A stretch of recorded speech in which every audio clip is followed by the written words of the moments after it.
Let's head over to Nate now for some science.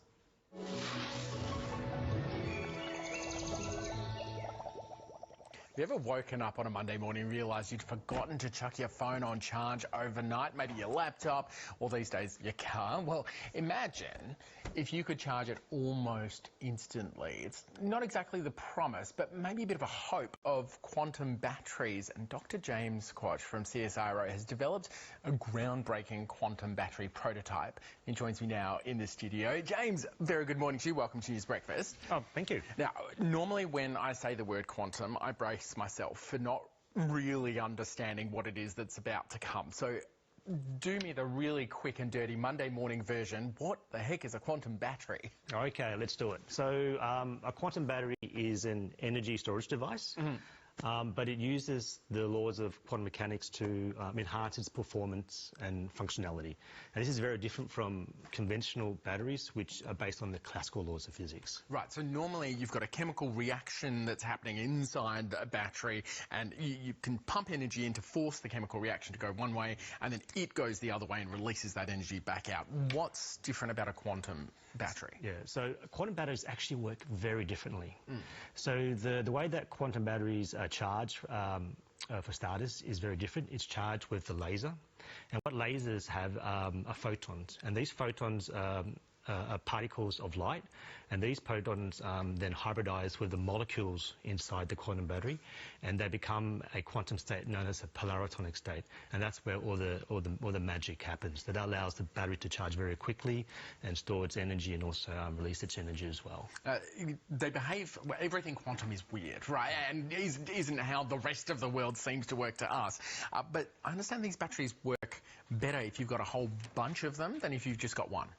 Yes, that's exactly right. So with conventional batteries, the larger it is, the longer it takes to charge. Which is why you've got to chuck your car on overnight. That's right, compared to your mobile phone, which can charge in maybe 30 minutes. Quantum batteries flip that on its head. And with quantum batteries, the larger the quantum battery, the less time it takes to charge.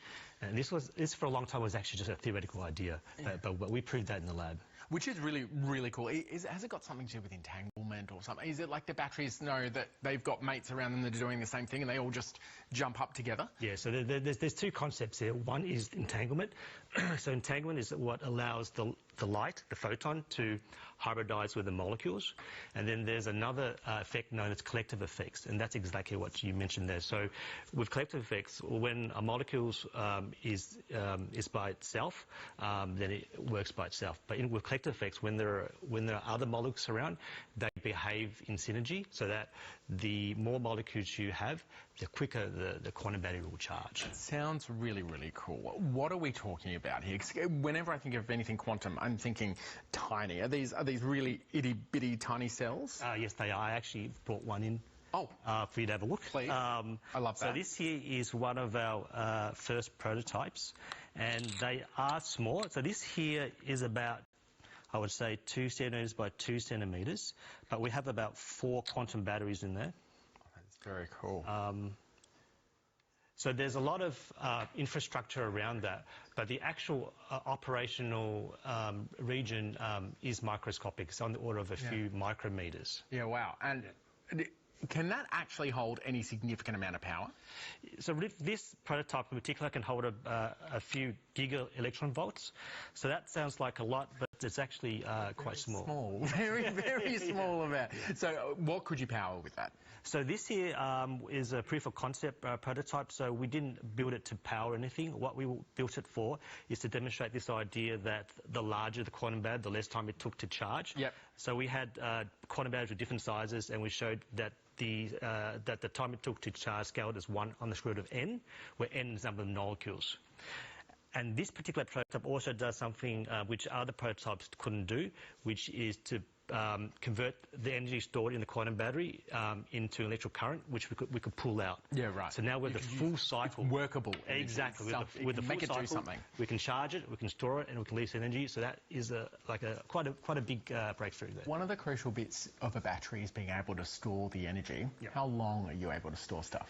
Yeah, so this can store the energy on the order of a few nanoseconds. No, okay, right. So it's not exactly like we're going to have it in our phones. Otherwise, you don't even get get the call done. No. So even though it's stored on nanosecond, which is like 10 to the minus 9 seconds, sounds like a short period of time, which it is.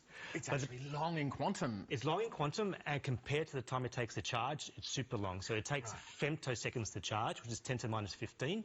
Oh, right? Yeah. And nanoseconds 10 to the minus 9. So the time it takes to charge compared to the time it stores it is, the time it takes to store it is 6 orders of magnitude longer than the time it takes to charge. So I'll give you an analogy, right? So if, say, this battery took a minute to charge, 6 orders of magnitude longer means that the energy is stored in there for for years. Yeah, that's incredible. Is there any way we humans, normal people every day, are going to see this kind of tech in our devices ever?